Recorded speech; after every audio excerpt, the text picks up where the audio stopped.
Hello, CFA Nation, Gabe, and I'm here today to bring you guys another installment of R3 Wickets.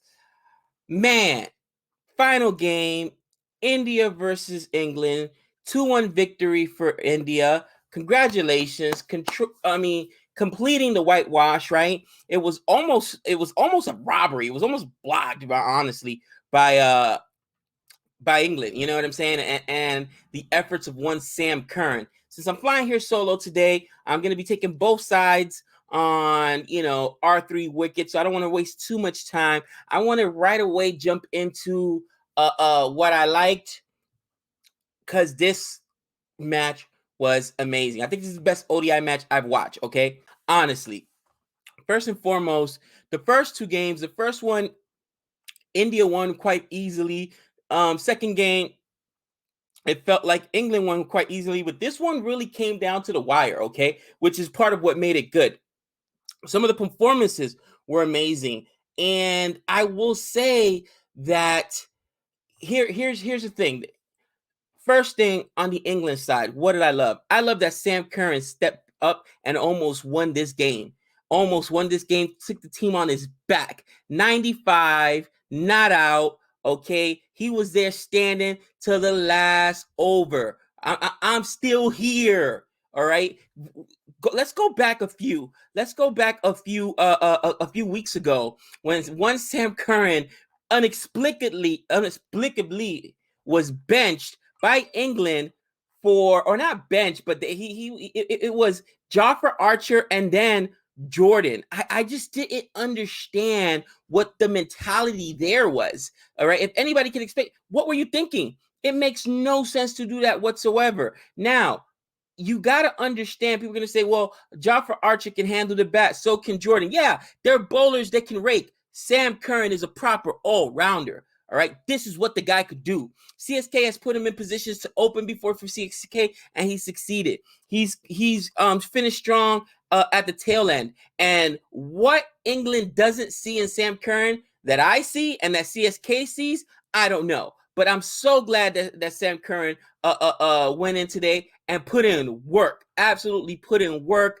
Man, Sam Curran also not too shabby bowling. I mean, he got pumped a little bit, 5 overs, 43 runs, got himself a wicket, 860 economy rate. But the dude is a proper all-rounder. That's why I was losing my mind when England did that. Like, what are they doing? What are they doing? It made no sense. It made no sense. Sam Curran, good on you, boy. I'm wearing my CSK hat because Moeen Ali, I'm also happy with what he did today.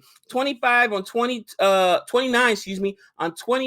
116 strike rate. The guy did really, really well.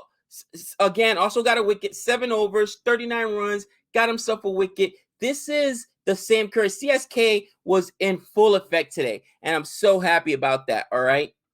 It was really, really one of those things that I looked at and I said to myself, all right, I understand why CSK paid almost 8 crores for Moeen Ali. And people have made this comparison before. I'd never seen it. But honestly, Moeen Ali is absolutely the big show. Light, okay? Obviously, Glenn Maxwell is much better, but he is Glenn Maxwell light. So I understand CSK's thinking there. And I feel like now, after watching this performance, okay, CSK, I'll take it. On the bowling side, okay, Sam Curran, Mark Wood, 3 wickets, 34 runs. He led the way, but really it was equally distributed. I think the highest economy rate, was Sam Curran, but with his 1 wicket. Rashid had given up 81 runs, but he got 2 wickets, 810 economy rate. You'll take it. Okay, you'll take it. He did leak some runs. Again, England held them to 330. Bowled out India. And you think, seeing as the fact that they've already been at pace to chase before and the big totals they're able to do, they would be able to chase this down, okay? Now, I went back, I watched some of the outs, and I got to say, and I'll get to that when I talk about what I don't like, but, Bairstow. Now, I wasn't actually on the stream live. I came in right after Bairstow lost his wicket. I came in, that's how early he lost his wicket, by the way. So it wasn't my fault. Don't blame me. But man, it was like, oh, you can't make it up. You can't make it up. You know, on England's side, again, a shout out to David Milan too, got himself a 50. David Milan got himself a 50, and you can see why England is considered one of the best white ball T20 and ODI teams. They are really good. Again, I think England sweeps this series against pretty much any other team other than maybe New Zealand, whose white ball T20 team looks really, really good as well. But man, it was England was good. India was just that much better. Okay, let's put it that way. What did I like on the India side? On the India side, guys, the bowling was absolutely brilliant. I know people are going to talk about the batting performance of Pant, and we'll talk about that shortly. Dewan was 67, but the bowling performance, look at both. This is about the second or third time he's done this in this series. Every other bowler is up 5, 6 earned, 7 earned, 9 earned, okay? And it was, I'm telling you, Bhuvi he may be the best white ball bowler outside of maybe Bumrah that India has. 10 overs, 42 runs, 3 wickets, a 420 economy rate. That's absolutely disgusting, guys. You know what? The next guy on India that bowled 10 overs, Thakor, gave up 67 runs. 10 overs for Natarajan, gave up 73 runs. I already mentioned 10 overs for Rashid, and he gave up 81 runs. You bowl that many overs, you expect to get pumped, but Bhuvi doesn't. And you saw him come in at the end and put pressure on them, you know, with those dot balls and not going for a lot of runs. He kind of tamed Sam Curran there, and it was really, I think he was the difference in the game. He honestly was the difference in the game, and just watching him was absolutely impressive, guys. You know, Bhuvi was so good. They brought him in the 47th over, and in the 47th over, when the previous over we had given India had scored. I mean, India had given up 18 runs. 18 runs. All right. England absolutely pumped him that over. He came in and settled things down and got almost got a wicket on a controversial call there or whatnot. It wasn't a wicket, but nonetheless, it ended up being 4 runs, a 4-run over. That's what Bhuvi could do. He's so economical. Even if he doesn't get the wicket, he puts your team in a position to succeed. You know, Natarajan had a lot of wides today, and I'll talk about what I did not like there. Later on, I'll talk about what I did not like on the India side. But with that being said, Natarajan bowled that last over and did what he was supposed to do. And you got to give him credit. That's having a lot of nerve. Having a lot of nerve. In that last over, gave up 6 runs. But he held Sam Curran, who was on fire up until that point. Held him, on check, and it is what it is. You know, there was that unfortunate run out with the slip there by Sam Curran, but Natarajan came in, finally got the Yorker to work. So good on you, kid. Good on you. All right. You know, offensively, yes, Rashid Pant was an absolute savage as usual, guys. Rashid Pant is probably the most consistent bat at this point. 78 on 62. Dewan, Shikhar, this is why people say, no, Gabe, he is one of the India's best white ball cricketers. 67 on 56. Rohit Sharma, 37 on 37, 100 strike rate. You know, for the most part, everybody played with Hardik Pandya 64 on 44. Thakor towards the end, a very big 30 on 21. That would obviously India won by 7 runs, so every single bit of that was needed. Okay, and yeah, honestly, India did enough with the bat to win, but it was the bowling that eventually ended up coming through for them. Now, let me talk about what I did not like. Okay. First and foremost, on the England side, guys, England to me, it's so funny. Okay, England to me is a team that till this point, they had been scoring big and then lose their wickets later on.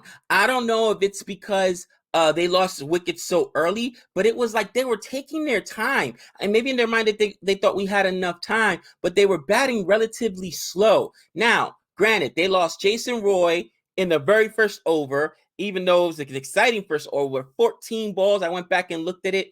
14 runs, I should say, a couple boundaries there, and gets bowled out by a beautiful ball by who else? Boovie. All right. And then in the very next over, I think it was in the third over, Johnny Bairstow goes for 1 run. I repeat, 1 run. Of course, Bairstow would. Of course.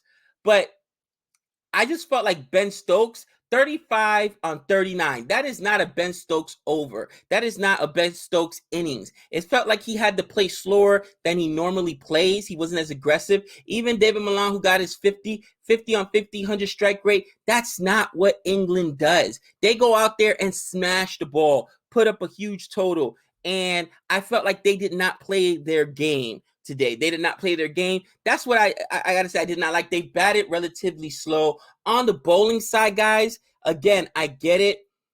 It's India, but you got to do better than 81. Come on, Rashid. 81 runs. That's a 8.1 economy rate or 8.10 of our economy rate, however you want to look at it.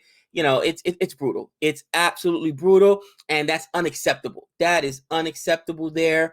For me, I think that really it's really two things. Then we also had 13 extras, a lot of wides on both sides, 13 extras. That's unacceptable. I'm done harping about Johnny Bairstow. Now you guys know why I got this love-hate relationship with Johnny Bairstow. 2 brilliant matches, and then he comes out and gets out on 1. Might as well have been a duck. All right, go back and look at his IPL numbers. You know, he's so hit and miss, hot and cold. It's hard to follow this guy and then not just get completely flattened or whatnot.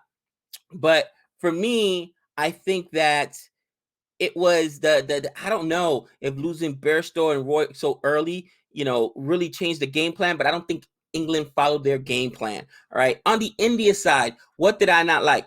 Honestly, and no disrespect to any Indian fans out there, India tried to give this game away. They really did. They really did, okay? They had 11 extras, guys. 11 extras, not to mention 4 drop catches. That's, you know, if you go on Quick Buzz or whatever, they'll say it's 4 drop catches. It was more like 6. They had 2 back-to-back, basically sitters drop. Hardik Pandya had a nightmare in the field today. He dropped 2 catches actually, and then they dropped catches on his side. The fielding was atrocious today. And it was at the most inopportune times. That's when the wheels fell off, guys. The wheels, because people can say, well, Gabe, you forget that 18th over, there was all those drops. Not 18th over, excuse me. The 18 runs in the 46th over, all those drops. No, I don't forget. I was watching Ozjob's stream live online, and I'm like, are you kidding me? This is unbelievable. The drops were just, you couldn't make it up, guys. You couldn't make it up. Oh my gosh, drops drive me crazy, especially when they're sitters. Go back and watch Pandya's very first drop. That was a sitter, and one of the 2 drops in the in that over, also sitters. It's just brutal. The drops, unacceptable. 11 overs, unacceptable. Again, if India had lost this game, it was a direct result of those 11 extras and those 4 drops. Mind you, Ben Stokes got dropped. Sam Curran got dropped. Ben Stokes, who's arguably the most dangerous player on this English team, and Sam Curran, who was on fire for 95. That just can't happen, guys. It just can't happen. And if India wants to win an ODI championship moving forward in their white ball team, I know that this year, later on this year, we got the T20, but I think ODI will be next year. Guys, they got to clean it up. The fielding coach, there's got to be a conversation had. They've got to do something different because it's way too many drops. I mean, way too many drops. And you're just like, I don't understand what's going on here. I really don't. Okay. Oh, it was so frustrating to see. Absolutely. Talking about the overs, all the extra runs that were given up. Okay. And I get it. Natarajan is rusty, right? He hasn't bowled in a while, but he missed so many Yorkers, so many balls were wide. I believe he himself gave up seven extras or 6 extras. That can't happen, guys. That absolutely cannot happen, and they've got to clean that up. They've got to clean it up. I'm looking at it right now, and I'm like, yeah, that's unacceptable. Absolutely unacceptable. It is what it is. I want to mention something. Somebody mentioned Moeen Ali. Why is he here? If I'm not mistaken, Moeen Ali also got Kohli last time they played, and he was part of was that the test match? No, that was no, it was test, right? It was on the test series that they played earlier this tour in India. And Moeen Ali, in my opinion, just has that perfect bowling. Sometimes you've got a batter's number, and Kohli seems to really struggle with him. So, correct me if I'm wrong there, but I'm pretty sure Moeen Ali also got him there. And it was, again, he bowled him out. So I'm like, okay, maybe Kohli has trouble reading Moeen Ali. But more and more that I watch Moeen Ali play, first and foremost, I'm not sure why England doesn't give him more chances. And second of all, I am more happy as a CSK fan that we went ahead and made that decision to go ahead and purchase him in the auction.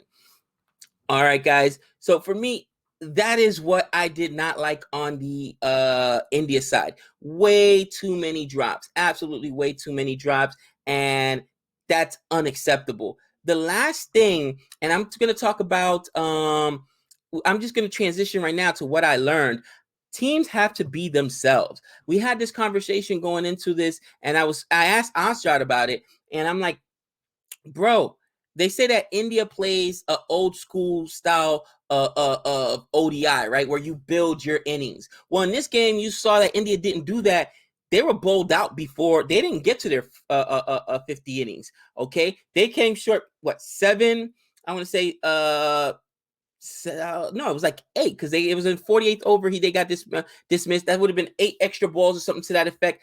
The point is that when you play too aggressive, I felt like India did not play their game today, and as such, cost themselves some runs. Vice versa. On the other side, I thought that England played too slowly. They tried to play more like India, build towards those innings, especially after losing the early wickets, and that did not work out to them. At the end, it was almost unbelievable. Guys, you do not know the Herculean effort Sam Curran had to do just to put his team in a position to make it to the 49th over with an opportunity to win. It was truly a Herculean effort because he had to do it with bowlers, really, for the most part, him and Moeen Ali. But after Moeen Ali went out, he was there with Rashid and then Mark Wood. So, and credit to Mark Wood as well. 14 runs on 21 balls. I did not expect that. But it took a Herculean effort just to get there because of how slowly England was batting. And people are going to say, oh, well, they were right in par with the run rate. Yeah, but that's India's run rate. That's not the run rate we've seen in the 2 games from England. You know what I'm saying? So, man, I just think teams need to be themselves. And today you saw both teams, for whatever reason, change the game plan from what it was. But at the end of the day, it is what it is. Another game in the books. India won the series at home. You're at home. That's what you're supposed to do. Even though, of course, England is no slouch and I think still is ranked ahead of India in T20 as well as ODI. But man, it was a great series. And now, we look forward to the IPL coming up really, really soon. CSK, we saw some CSK performers out there today. Moeen Ali, Sam Curran. Good on you, kid. We also saw some other performers on the other side. My question is this, and I'm going to leave you guys with this question, okay? If you're an England fan, think about all the decisions. And I mean, I don't mean to bag on them. And Nick is actually a bigger England fan than I am. I was rooting for England this series simply because Nick was rooting for India. I like to root against them. Everybody knows I'm a West Indian. I was born in the Caribbean. That's my squad. I also rock with Australia. I know it's not supposed to go together. It is what it is. But we're Americans. We do things a little different here. But if you're an England fan, think about this for a second. Between the rotation policy, which is an absolute joke at this point, it's like, get it together, man. Get it together. Figure this thing out. You haven't really seen any of England's full teams at full strength because of the rotation policies. That's frustrating. Then some of the decision making, like, again, no one can convince me that Chris Jordan or Jofra Archer should be coming in ahead of Sam Curran. This right here proves it. I feel vindicated. Vindication! Okay? Because everybody was like, well, they can bat. Yeah, they're bowlers that can bat. I don't care. They're not proper all-rounders. Sam Curran is. That was just disrespectful to do. Don't know what they were thinking, okay? With that being said, do you feel that England has been mismanaged this year? And if so, does somebody deserve to get sacked? Something's got to change, obviously, because moving forward, COVID ain't going away anytime soon, cousin. That's just real. All right. It's going to be at least another 6 months or a year until, you can freely travel, no restrictions, no bubbles, none of that stuff. Do you really want to see another 6 months or a year of this stuff? Rotation and bubble and all this? Really? Come on now. You got to put the best product out there on the field. I don't feel that it's fair to the fans. I don't feel it's fair to the team, honestly. But let me know. Maybe I'm just completely off basis. Maybe I'm wrong. With that being said, guys, that's the end of my time today. Let me know below in the comments what you guys think. If you enjoyed the game, if you agree with me, Sam Curran being, I'm telling you, he's a bright young star for England. He's been a bright young star for CSK. I really appreciate his game. And finally, man, you guys know the deal. We'll be putting out our schedule later on this week. And until next time, that's 6 runs.